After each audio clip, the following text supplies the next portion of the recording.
안녕하세요. 오늘 말씀을 함께 나눌 이승민 형제입니다. 오늘은 느헤미야 8장 1절부터 9절 말씀을 통해 하나님 말씀 앞에 서라는 주제로 함께 말씀을 살펴보기 원합니다. 부제는 하나님께 노란 모자를 씌우지 마라입니다. 이 두 가지를 기억해 주시면 감사하겠습니다. 먼저 본문 말씀을 1절부터 함께 읽겠습니다. 제가 먼저 시작하고 성도님들과 함께 교독으로 읽도록 하겠습니다. 느헤미야 8장입니다.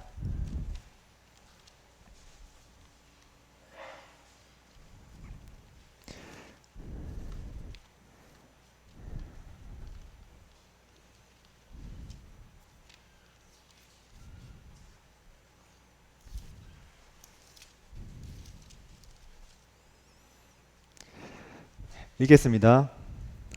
이스라엘 자손이 자기들의 성읍에 거주하였더니 일곱째 달에 이르러 모든 백성이 일제히 수문 앞 광장에 모여 학사 에스라에게 여호와께서 이스라엘에게 명령하신 모세의 율법책을 가져오기를 청하매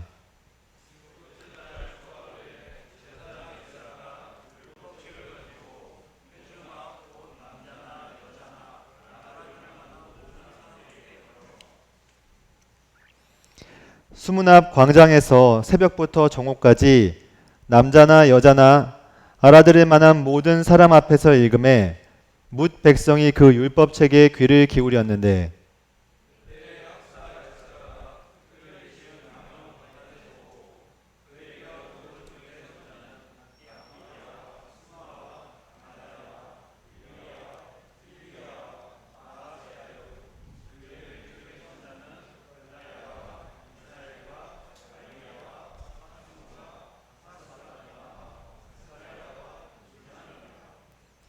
에스라가 모든 백성 위에 서서 그들 목전에 책을 펴니 책을 펼 때 모든 백성이 일어서니라.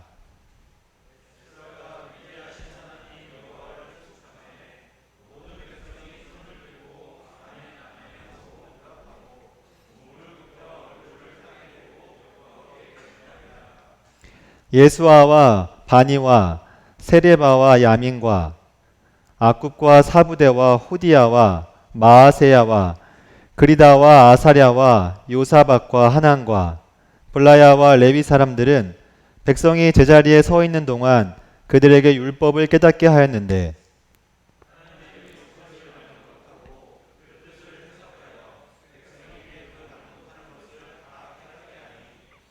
백성이 율법의 말씀을 듣고 다 우는지라.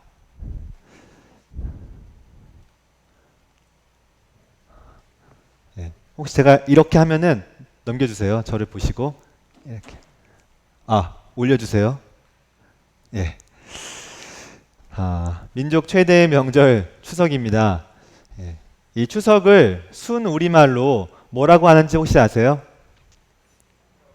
네, 한가위라고 합니다. 이 옛말에 그런 말이 있죠. 더도 말고 덜도 말고 한가위만 같아라. 다들 아시죠? 이 추석, 이 한가위에는 맛있는 음식과 즐거운 일로 가득한 굉장히 의미 있는 우리나라 최고의 명절 중에 하나입니다. 해마다 이 명절이 찾아오기 때문에 우리는 매년 이 가을이 되면은 추석이 있겠구나 생각하지만 우리나라 역사를 이렇게 되돌아보면은 꼭 그렇지만은 않았다는 것을 알 수 있습니다. 우리나라 대한민국은 굉장히 가슴 아픈 역사가 있습니다. 지금도 우리를 굉장히 분노하게 만드는 일본 위안부 문제, 일제 식민지, 그리고 같은 동족 간에 겪었던 한국 전쟁이 그것입니다. 학교 수업 시간에 우리가 역사를 배우잖아요. 이 역사를 배우는 이유를 누군가에게 물어본다면 우리 중학교 친구들 또는 이제 학생들은 이렇게 얘기할 수 있습니다. 시험에 100점 맞기 위해서 이렇게 얘기할지도 몰라요. 그리고 실제로 이 공교육에서 역사를 배우는 것이 시험 문제 또는 그 사람의 학업 능력을 평가하기 위한 척도라고 한다면 그것은 좀 잘못된 것이 아닌가 생각이 듭니다. 역사를 배우는 것은 과거에 어떤 일이 있었는지를 정확히 파악하고 거기서 교훈을 도출한 다음에 두 번 다시 같은 일을 겪지 않도록 예방하는 데 그 의미가 있습니다. 여기에 두 장의 사진이 있습니다.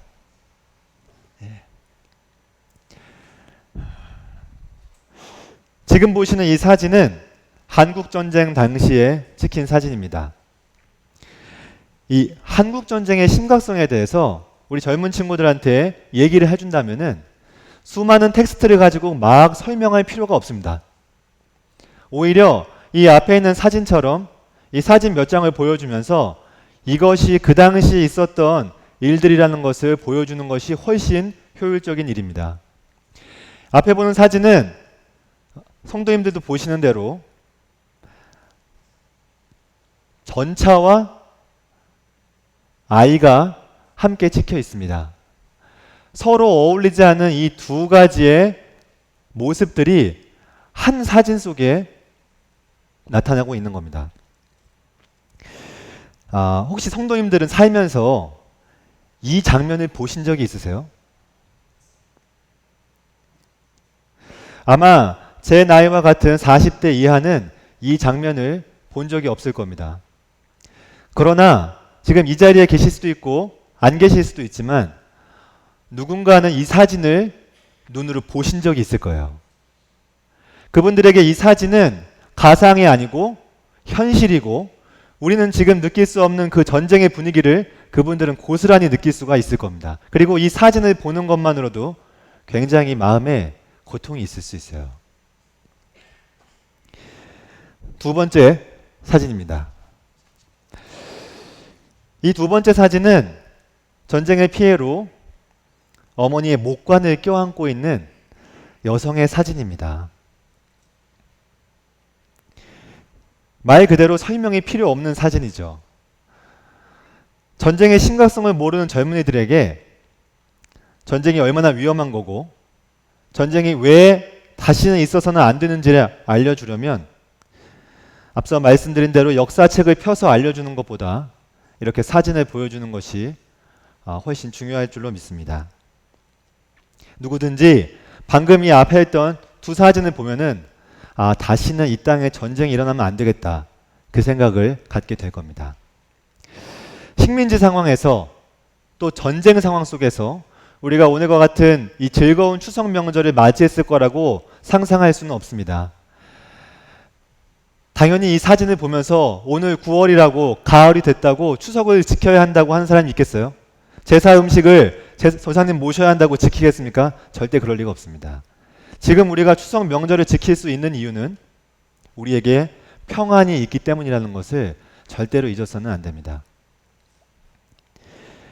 오늘 본문의 이 이스라엘 백성들은 앞서 말씀드린 두 가지 사건을 경험한 사람들입니다.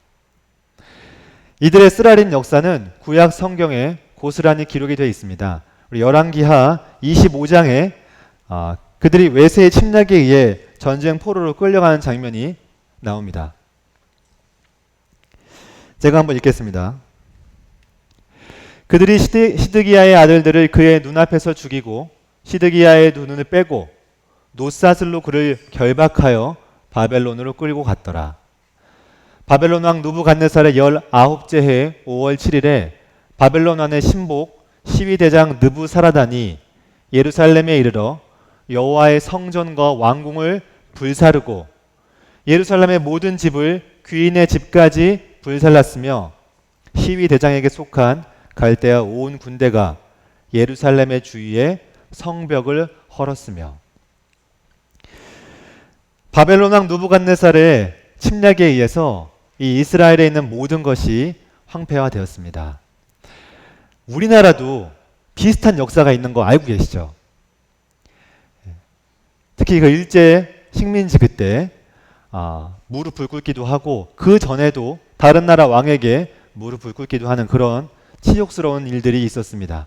우리나라의 왕을 좋아하든 좋아하지 않던 간에 누군가 우리나라의 왕의 눈을 뽑고 결박해서 질질 끌고 가는 것을 본다면 우리 어떤 마음이 들까요?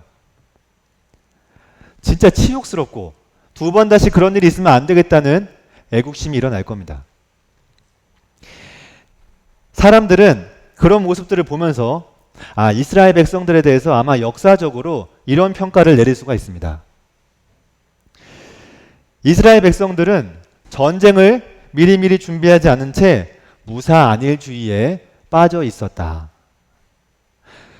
그러므로 우리는 평화를 원한다면 전쟁을 준비해야 한다는 말을 결코 잊어서는 안 될 것이다. 세상적인 관점에서 이 모든 역사를 해석한다면 이들의 말이 맞을 수도 있습니다. 그러나 이 이스라엘의 역사는 강대국들의 힘의 논리로 이루어진 것이 아닙니다. 그들이 하나님께서 그 약속의 땅으로 그들을 인도하신 후에 어떠한 일이 있었는지 또 언제 이렇게 외세의 침략을 당했는지를 살펴보면은 그들에게 나타난 이 재앙의 원인을 우리가 알 수 있습니다. 여호수아를 통해서 가나안 정복이 다 이루어진 다음에 이스라엘 백성들은 약속의 땅에서 평안하게 거주하게 되었어요. 그러나 이 여호수아가 죽은 이후로 이 여호수아에게 임했던 그 평안이 깨지게 되는데 그 이유는 여호수아 시대와 여호수아 이후 세대의 차이점에 있습니다. 말씀을 제가 읽겠습니다. 여호와께서 그의 종 모세에게 명령하신 것을 모세는 여호수아에게 명령하였고 여호수아는 그대로 행하여 여호와께서 모세에게 명하신 모든 것을 하나도 행하지 않은 것이 없었더라. 밑에 거는 성도님들이 읽어주시겠습니까? 시작.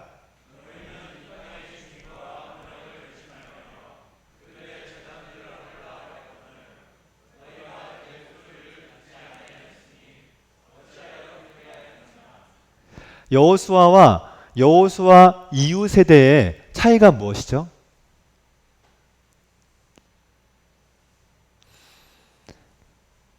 하나님의 말씀에 대한 불순종입니다.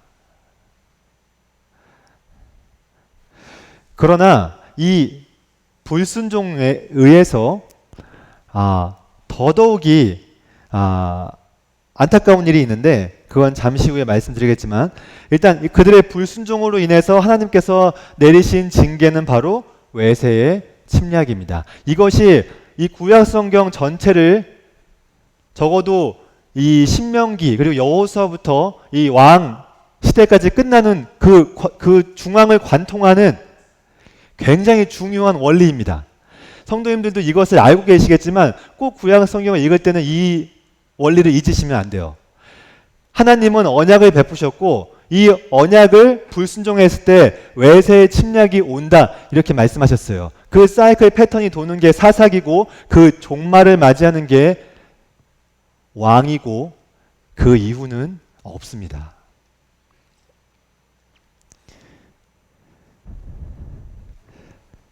하나님께서 이렇게 말씀하셨어요. 그러므로 내가 또 말하기를 내가 그들을 너희 앞에서 쫓아내지 아니하리니 그들이 너희 옆구리에 가시가 될 것이며 신들이 너희에게 올무가 되리라 하였노라.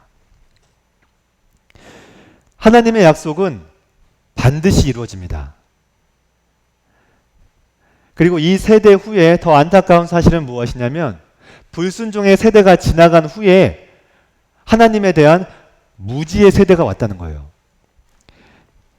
성경은 이렇게 얘기를 하고 있습니다. 그 세대의 사람도 다 그 조상들에게 돌아갔고 그 후에 일어난 다른 세대는 여호와를 알지 못하며 여호와께서 이스라엘을 위하여 행하신 일도 알지 못하였더라. 그리고 이 결과로 인해 발생한 것이 바로 여호와께서 이스라엘에게 진노하사 노략하는 자의 손에 넘겨주사 그들이 노략을 당하게 하시며 또 주위에 있는 모든 대적의 손에 팔아 넘기심에 그들이 다시는 대적을 당하지 못하였으며 라고 기록이 되어 있습니다.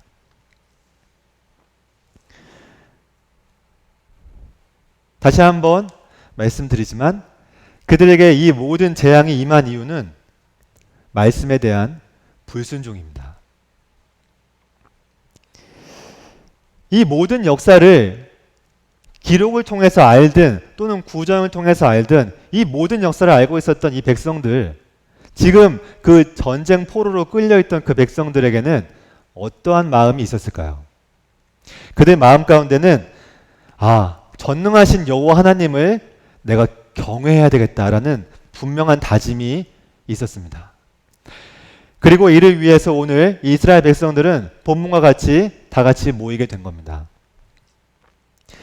오늘 본문의 이야기를 보면서 이 실패의 경험을 두 번 다시 겪지 않기 위해서 이들이 어떠한 마음으로 여호와의 말씀을 대하는지 살펴보고자 합니다. 그리고 이 현 시대에 우리에게는 그들의 그 마음을 보면서 어떠한 교훈을 받아야 하는지 같이 나눠보기를 원합니다. 먼저 그들은 학사 에스라에게 율법책을 가져와 달라고 얘기를 하고 있습니다. 앞서 말씀드린 바와 같이 이스라엘 백성들은 자신들의 역사의 흥망성쇠에 가장 중요하게 차지하는 것이 하나님의 말씀이라는 것을 알고 있었습니다. 그 당시에는 지금처럼 우리 다 성경책을 가지고 있죠. 근데 이스라엘 그 당시에는 성경책이 이렇게 보급되던 시대가 당연히 아닙니다. 그래서 개개인에게 하나님의 말씀을 접할 수 있는 기회가 많지가 않았어요. 그렇기 때문에 더더욱이 하나님의 말씀을 정확히 깨닫고자 하는 마음이 그들에게 있었다는 것입니다. 그리고 이건 굉장히 문화적인 배경인데 그들이 전쟁 포로로 바벨론에 끌려가면서 그들이 사용하던 히브리어를 점차 잊어버리고 있었어요. 그래서 그들이 아람어를 사용하고 있었고, 근데 구약 성경은 히브리어로 되어 있잖아요. 그래서 이 히브리어 원어를 정확하게 현재 그들이 쓰고 있는 아람어로 번역해 줄 사람이 필요했습니다. 우리도 마찬가지잖아요. 한국말을 쓰니까 한국어로 번역하고 그게 또 번역이 잘 안 될까 봐 해석하잖아요. 그리고 필요할 때마다 저희가 히브리어 원어를 또 공부하지 않습니까? 그런 것처럼 그런 문화적으로 그들에게 알려줄 사람이 필요했다는 것입니다. 모두가 인정하고 모두가 하나님의 말씀을 저 사람한테 들으면은 내가 충분히 이해할 수 있겠다고 인정한 사람, 그 사람이 바로 학사 에스라입니다. 왜 성경에서 에스라 앞에 수식어에 학사라는 말을 붙이는지 설명이 안 나와 있어요. 근데 여러 정황상으로 봤을 때 그가 하나님의 말씀을 연구하고 준행하고 그걸 전하기로 했던 그 모든 배경으로 볼 때 백성이 인정하고 하나님이 인정하는 훌륭한 교사였음을 나타내기 위함이라고 생각이 듭니다. 이 학사 에스라는 당연히 그 히브리어에 정통한 사람이었을 거고 하나님의 말씀을 누구보다 잘 가르치는 사람이었을 것입니다. 그리고 그들에게 성경에 나와 있는 그 내용을 잘 가르칠 뿐만 아니라 그 안에 담겨있는 영적 의미, 그리고 지금 나에게 말하는 그 개인적인 메시지까지 잘 전해줬을 것으로 저는 생각합니다. 이런 사람이 이스라엘에게 있었다는 것은 하나님의 엄청난 축복입니다. 그 당시에도 마찬가지고 거짓 선지자가 있었잖아요. 엘리야도 마찬가지고 수많은 다른 진리들과 싸우고 있었습니다. 그런 시대에 하나님의 말씀을 정확하게 해석하는 사람, 진짜 귀한 사람이죠. 그 사람을 하나님께서 이스라엘 백성들에게 은혜로 주신 겁니다. 그런 사람을 주신 하나님의 축복과 더불어서 저는 이 학사 에스라를 통해서 말씀을 듣기 원했던 이 이스라엘 백성들의 태도도 상당히 칭찬받을 만하다고 생각을 합니다. 왜냐하면은 이 이스라엘 백성들에게는 이 표현이 좀 그렇지만 그저 그런 하나님의 말씀을 듣기를 원하지 않았던 거예요. 하나님의 말씀이 기록되어 있다면 그것을 정확하게 듣고 싶었던 그들의 마음에 갈급함이 있었다는 겁니다. 요즘 인터넷이 있잖아요. 그리고 유튜브 많이 보시죠? 이 유튜브에 조금만 검색을 하면은 엄청나게 많은 말씀들을 접할 수가 있습니다. 그리고 성도님도 어떻게 생활하신지 제가 다 알 수 없지만 필요하면은 나의 상황에 지금 맞는 말씀만 골라가지고 계속 들을 수 있어요. 우리 보편적으로 사람들이 생각할 때 어떠한 마음을 가지냐면은 나에게 위로를 주고 나에게 감동을 주는 말씀이 가장 좋은 말씀이라고 생각합니다. 근데 그것이 아니라고 말씀을 드리는 것은 아니지만 항상 그런 것은 아니에요. 그건 진리가 아니지 않습니까? 예를 들어서 하나님 어느 날 저희에게 와가지고 이런 말씀을 주시는 겁니다. 원수를 사랑하라. 그러면 그 원수를 사랑하라는 마음이 내 마음에 박히죠. 그러면 그 말씀을 가지고 어떻게 하시나요? 굉장히 고뇌하죠. 내가 회사에서 만난 사람 또는 교회에서 안타깝지만 교회에서 만난 누군가 원수 같은 누군가를 내가 보고 있는데 하나님 오늘 나한테 말씀하시는 거예요. 원수를 사랑하라. 나의 그 내적인 마음으로는 어떤 마음이 드나요? 이 말씀 무시하고 싶잖아요. 하나님, 저는 원수는 사랑을 못해요. 그러니까 그 말씀을 제껴주는 겁니다. 근데 그거는 아니잖아요. 하나님께서는 원수를 사랑하라고 말씀하셨고 때로는 그 다른 것들도 말씀하고 계세요. 왼쪽을 맞으면 오른뺨을 대라고 말씀하고 계세요. 그거는 우리가 받아들이기 어렵지만 그것이 하나님 말씀이라면 그 말씀을 진지하게 받을 필요가 있는 겁니다. 우리 마음 가운데 위로와 감동이 되는 게 하나님의 뜻은 아니라는 겁니다. 그러므로 우리에게 가장 중요하고 필요한 사람은 하나님 말씀을 있는 그대로 전하는 사람이에요. 우리 마음 가운데 하나님 말씀을 있는 그대로 받아들이고자 하는 마음이 있는지 한번 살펴볼 필요가 있습니다.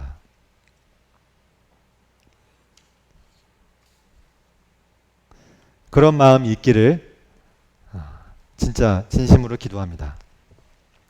두 번째는 그들은 하나님의 말씀을 들어야 할 대상을 정했어요. 2절에 따르면 말씀을 들어야 할 대상은 이 성별에 무관하게 알아들을 만한 모든 사람이었습니다. 이 1절에서 볼 수 있듯이 율법책을 읽어달라고 말씀을 풀어달라고 한 것은 에스라가 아니라 이스라엘 백성들이에요. 에스라가 이 율법책, 그때 이런 형태인지 다른 형태인지 정확히 알 수 없지만 이 율법책을 들고 이렇게 막 들면서 율법책이 있으니까 들어오세요. 이렇게 외치면서 사람들에게 말씀을 듣기를 종용했던 것이 에스라가 아니라는 겁니다. 이스라엘 백성들이 먼저 에스라에게 그것을 요청했다는 것입니다. 그러므로 이 대상을 정한 것도 백성들이고 이 대상을 정했다는 그 알아들을 만한 사람들이라는 말의 의미는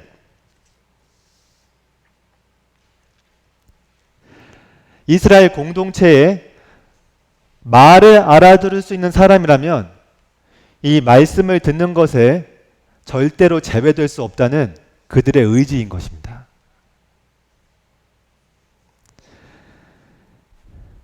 말씀은 소수의 리더나 또는 그 말씀을 가르치는 교육자에게만 국한되는 것이 아닙니다. 그들도 마찬가지고 지금 우리도 마찬가지죠.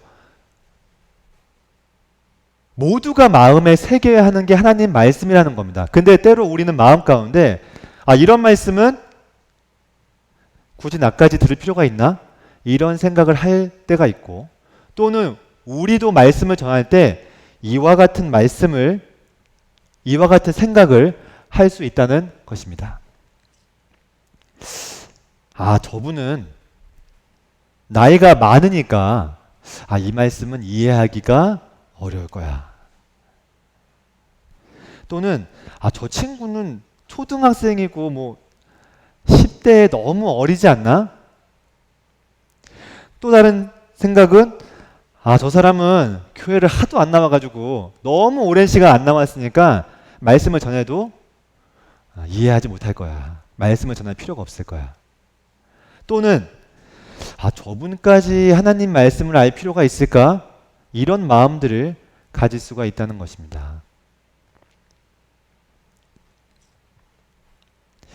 지금 우리는 하나님의 말씀을 알아들을 수 있는 모든 사람에게 그 말씀을 전하려고 노력하고 있냐는 것입니다. 최근에 우리 교회에서 가을 성경학교를 했어요. 알고 계시죠? 이 아이들을 수고하시는 교사분들의 제가 굉장히 감동을 받았습니다. 그리고 저도 이 한 가지 사역에 동참하게 됐어요. 뭔지 아세요? 인형극입니다. 인형극에서 어떤 역할을 맡았냐면은 성우 더빙을 맡았습니다. 제가 이 부족한 목소리로. 그래서 그 선생님께서 저한테 대사를 주셨어요. 한 분은 대사를 써오셨고 다른 한 분은 인형을 가지고 이렇게 제 더빙과 함께 이렇게 맞추시고 저는 그 와중에 제 목소리 가지고 더빙을 했습니다. 대사가 이런 거였어요. 안녕 친구들 반가워요. 뭐 이런 거였습니다. 저는 이제 제 목소리로 안녕 친구들 반가워요 이렇게 했습니다. 그랬더니 어떤 교사분이 저한테 이렇게 얘기를 했어요. 귀여운 목소리로 해주세요. 애들이 듣는 거니까요.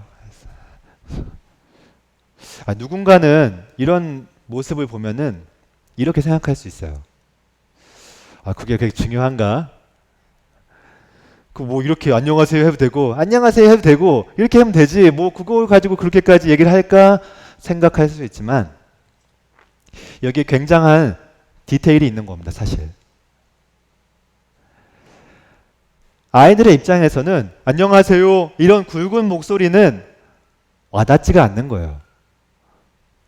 귀여운 목소리로 성우가 말을 해야지 그게 내 언어, 내가 친숙한 언어, 내가 친숙한 말이라고 인식을 하게 된다는 것이죠. 저는 이런 것들도 방금 말씀드린 그런 것들의 일환이라고 생각합니다. 사람마다 다 다르잖아요. 누군 나이가 많으신 분도 있고 누구는 교육 지식이 낮은 분들도 있습니다. 근데 그 모든 분들이 다 하나님의 말씀을 들어야 해요. 그리고 그 모든 분들이 하나님의 말씀을 이해할 수 있도록 노력해야 됩니다. 그게 교회가 할 일이고 단에 서시는 분들이 하실 일일 거고 어디서든지 교육하시는 그 모든 위치에서 심지어 전도하는 그 위치에서 하셔야 될 일이라고 생각합니다. 우리의 생각으로 말씀을 들어야 할 대상을 제한을 하고 있다면 그것은 하나님의 뜻이 아닙니다. 그건 진리가 아니죠. 말을 이해할 수 있는 능력을 가진 자라면 방금 말씀드린 것처럼 우리가 언어를 배울 필요가 있고 스킬을 개발할 필요가 있습니다. 저는 때로 이런 말들을 들은 적이 있어요. 아마 들은 적이 있으실 거예요. 공동체는 특정 소수에 의해서 변화되어 간다. 이 세상은 창의적이고 천재의 소수에 의해서 진행될지도 모릅니다. 세상적인 관점에서는 이 논리가 맞을 수도 있어요. 그러나 그건 진리가 아닙니다. 오히려 적은 누룩이 온 덩어리에 퍼지는 것을 경고하라고 말씀하신 그 주의 말씀을 기억하고 우리 중에 그 어떤 누구도 말씀이 부족해서 거룩함을 잃어버리지 않도록 노력하는 것이 필요할 것입니다. 세 번째로 그들은 말씀을 듣기 위해서 새벽에 모였습니다. 그리고 장장 6시간 동안 말씀을 들었어요. 성도님들 6시간 동안 말씀 들어보셨어요?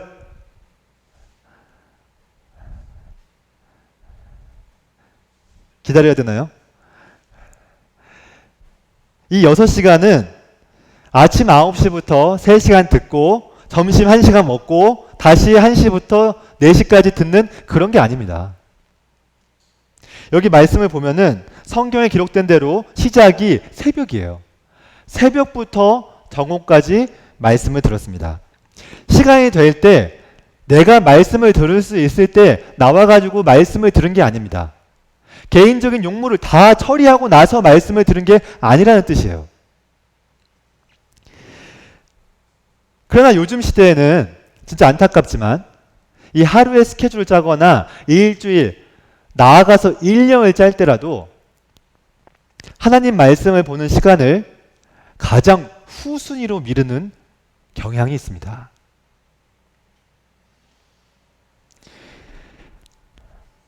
(21세기가) 얼마나 바쁜 시대인지 아십니까?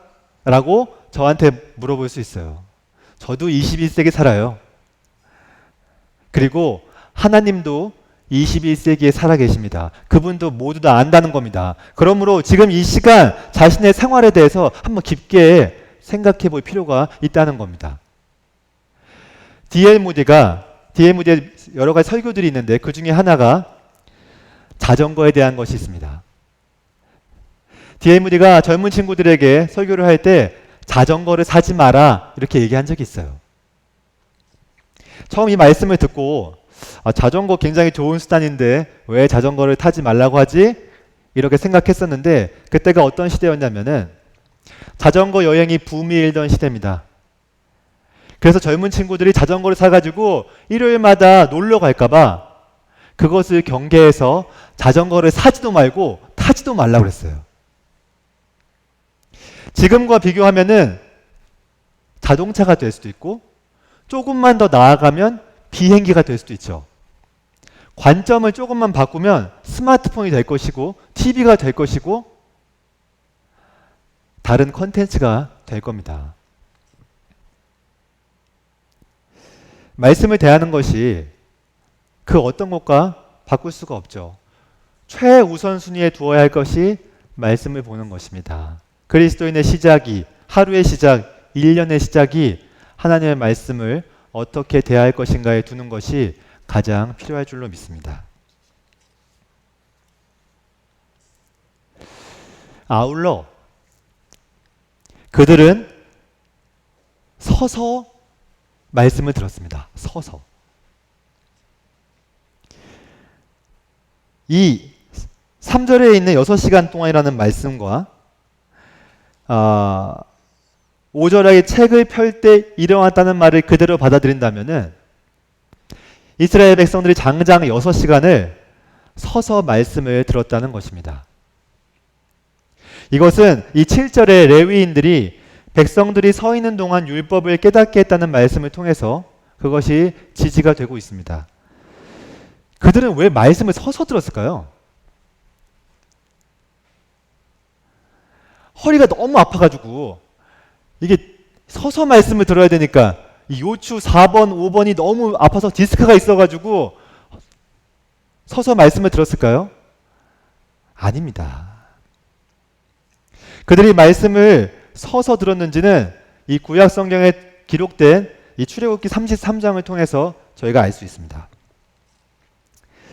모세가 회막에 들어갈 때 구름 기둥이 내려 회막문에 서며 여호와께서 모세와 말씀하시니 모든 백성이 회막문에 구름 기둥이 서 있는 것을 보고 다 일어나 각기 장막문에 서서 예배하며.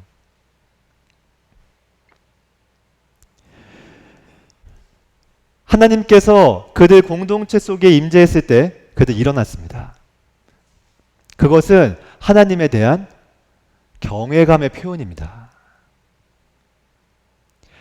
그들이 일어난 것은 두 가지를 인정하는 것과 같습니다. 첫 번째, 그들이 에스라가 책을 펼 때 일어난 것은 두 가지를 인정하는 것이죠. 첫 번째, 에스라가 편 그 책이 하나님의 말씀이라는 것. 그리고 두 번째로 에스라가 책을 펼 때 하나님께서 그 자리에 있다는 것을 인정하는 것입니다. 모든 그리스도인들은 성경책이 하나님의 말씀이라고 믿고 있습니다. 그러나 성경 말씀을 읽을 때 또는 성경 말씀이 전파될 때 그것이 정말 하나님께서 말씀하시는지를 얼마만큼 생각하고 있을까요? 쉽게 얘기해서 하나님이 내 면전에서 말씀을 하고 있다고 생각하는 사람이 얼마나 될까요? 만약 그렇게 하나님께서 지금 말씀하고 있다고 생각한다면 자연스럽게 일어나게 될 겁니다. 이렇게까지 말씀을 경외하는 이 이스라엘 백성들의 모습을 보면서 저는 굉장히 큰 하나의 의문이 들었어요. 왜 이런 마음가짐을 가질 수 있는 사람들이 왜 그렇게 하나님 말씀을 무시했을까? 왜 그거를 들어도 되고 안 들어도 괜찮은 것으로 생각했을까? 그런 의문 속에서 제가 한 가지 생각한 것이 있습니다. 그것은 분명히 하나님에 대한 잘못된 인식과 관련이 있는 것입니다. 이 베드로후서 3장에는 말세에 조롱하는 자들이 나올 것이라고 기록하고 있어요. 그들은 자기 마음대로, 자기 생각대로 모든 일을 할 수 있다고 주장하고 있었습니다. 그들이 주장하는 바를 한번 들어보시면 이르되 주께서 강림하신다는 약속이 어디 있느냐? 조상들이 잔 후로부터 만물이 처음 창조될 때와 같이 그대로 있다. 그들이 주장하는 바의 핵심은 변화가 없다는 겁니다.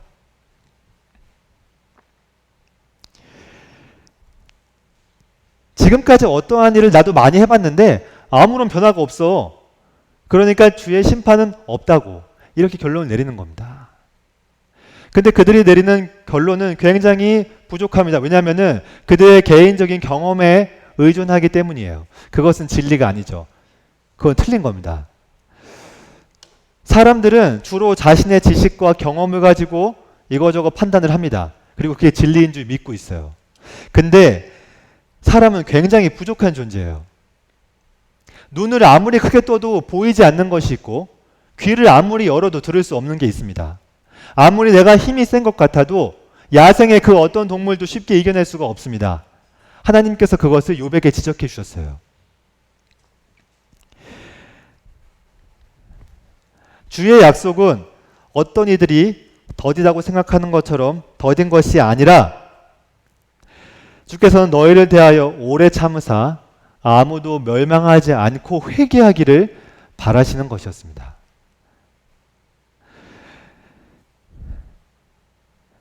하나님의 심판이 있을 때는 굉장히 무서운 거예요. 그렇기 때문에 만약 하나님께서 우리의 죄가를 따라 그 모든 것을 순간순간 다 처리했다고 한다면 여기에 앉아있을 분 아무도 없습니다. 이 사람들이 잘못 생각하는 것은 무엇인가요? 하나님은 심판하지 않는다는 거예요. 그러나 우리는 반드시 알아야 됩니다. 하나님이 심판하시는 그 순간에는 사실상 끝난다는 거예요.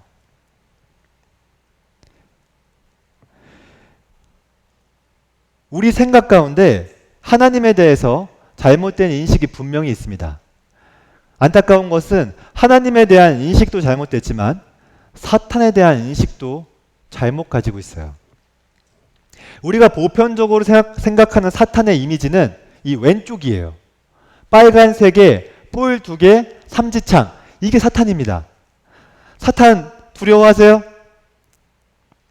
평상시에 사탄이란 말을 들으면 조심해야지 생각하십니까? 아니면 빨간색에 뿔 2개에 삼지창 들고 있고 언제든지 내가 이길 수 있고 굉장히 귀여운 이미지에 아무것도 아닌 그런 존재로 생각하고 있습니까? 사탄은 광명의 천사로 가장해요. 그리고 사람들의 마음을 미혹하게 합니다. 복음의 광채를 비치지 못하게 하는 존재예요. 굉장히 두려워하고 조심해야 될 존재입니다. 이런 이미지가 아니라는 겁니다. 한편 하나님에 대해서 어떻게 생각하냐? 항상 웃고 계시고 모든 것을 받아주시는 분으로만 생각한다는 겁니다. 하나님 우리의 위로자가 되시고 모든 것을 받아주시는 분이 맞죠. 맞습니다. 그렇기 때문에 우리가 언제든지 그분께 나아갈 수가 있죠. 근데 문제는 그런 분으로만 생각한다는 겁니다. 방금 베드로후서 말씀처럼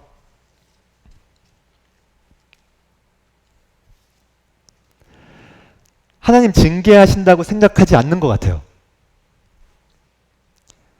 근데 히브리서 말씀을 통해서 알고 있고 우리가 다 알고 있듯이 우리 하나님은, 우리 아버지는 자식들에게 올바른 길을 전달해 주기 위해서 징계하시는 분입니다. 아직까지 징계가 혹시 없다면 두 가지예요. 성경을 기준으로 두 가지입니다. 첫 번째, 사생자. 하나님과 관련이 없거나, 두 번째, 징계가 안 온 겁니다. 그러니까 우리가 어떠한 일을 잘못했을 때 두려워해야 돼요. 그건 그리스도인들도 마찬가지입니다. 오늘 특별히 강조하고 싶은 것이 이것입니다. 이 코로나 시대를 맞이하면서 더더욱이 우리가 하나님에 대해서 어떻게 생각하고 있는지 깊게 한번 살펴보고 싶었습니다. 이 앞에 있는 그림은 6색깔 모자에 대한 그 아이디어 기법입니다. 이 6색깔 모자는 어떨 때 쓰냐면은 신규 사업을 개발하거나 새로운 아이디어를 낼 때 생각해요. 그때 이 모자의 역할이 뭐냐면은 이 모자를 쓰게 되면은 그거에 관련된 말만 할 수 있습니다. 예를 들어서 하얀 모자를 쓰면은 사실만을 말해야 돼요. 생각을 말하거나 잘못된 것을 말하면 안 됩니다. 그게 하얀 모자의 역할이에요. 노란 모자의 역할은 좋은 것만 얘기해야 됩니다. 좋은 것만. 잘 될 거야. 이런 긍정적인 게 있어. 절대로 부정적인 걸 얘기하면 안 됩니다. 부정적인 역할은 누가 하는 걸까요? 네, 검정 모자가 하는 겁니다. 그래서 검정 모자는 부정적인 얘기만 할 수 있어요. 위험에 대해서만 얘기할 수 있습니다. 만약에 좋은 얘기, 내가 좋은 생각을 갖고 있어서 좋은 얘기를 하고 싶어도 검은 모자를 썼으면 하면 안 돼요. 그게 규칙입니다. 그리고 이 파란 모자는 계속해서 아이디어를 생각해내야 됩니다. 우리는 하나님께 노란 모자를 씌워드리거나 노란 모자를 쓰고 있다고만 생각하고 있는 것 같아요. 그래서 그분은 언제나 좋은 것, 분명 언제나 좋으신 분이시고 좋은 일을 하시지만 그 좋은 일을 위해서 때로 징계하신다는 것을 잘 생각 못하는 것 같습니다. 그리고 행여 하나님께서 이 깜장 모자를 써볼까 이렇게 할 때 그 모자를 내리고 다시 노란 모자를 쓰시라고, 그런 경우는 없나요? 마치 베드로가 예수께서 십자가에 달려야 된다고 말씀하셨을 때 그러면 안 된다고 말렸던 것과 마찬가지로 말입니다.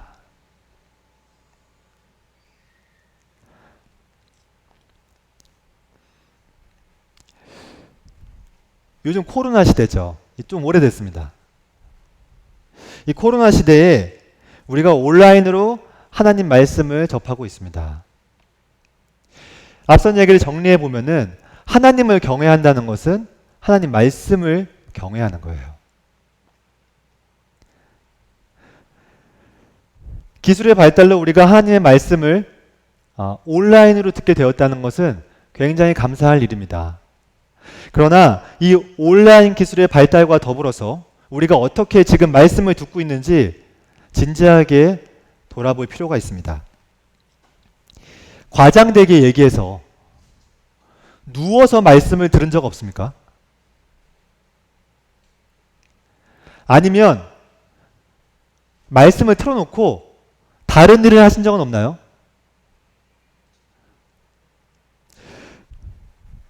또는 이게 가장 큰 문제일 수 있는데, 이렇게 지금 말씀이 들려지는 이 시간에 말씀을 듣지 않고 나중에 내가 편할 때, 내가 들을 수 있을 때, 그때 말씀을 듣지 않으세요?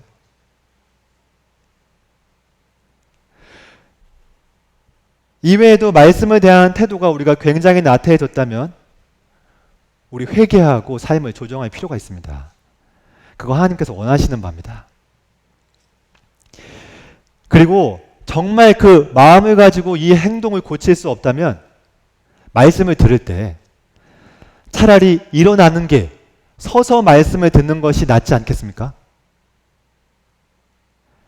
기도를 하는데 하나님을 향한 기도의 마음이 나타나질 않고 그분을 경외하는 마음이 없다면 기도할 때마다 무릎을 꿇는 것이 훨씬 낫지 않을까요?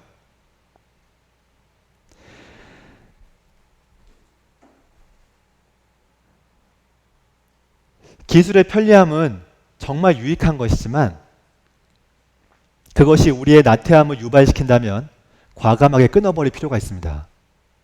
다시 한번 말씀드리지만 도저히 내 마음으로 지금 이게 안 된다면 우리 육체, 우리의 삶을 조정할 필요가 있습니다. 그들이 왜 말씀을 서서 들었는지, 왜 장장 6시간 동안 들었는지, 왜 알아들을 만한 사람 다 모였는지 깊이 있게 한번 생각해 볼 필요가 있습니다. 그만큼 하나님 말씀이 중요한 겁니다. 코로나 시대가 언제 어떻게 종식될지가 알 수가 없어요. 우리는 하루빨리 이렇게 얼굴을 보면서 하나님 말씀을 듣고 싶고 찬양하고 싶지만 우리 생각보다 조금 더 시간이 걸릴지도 모릅니다. 그러나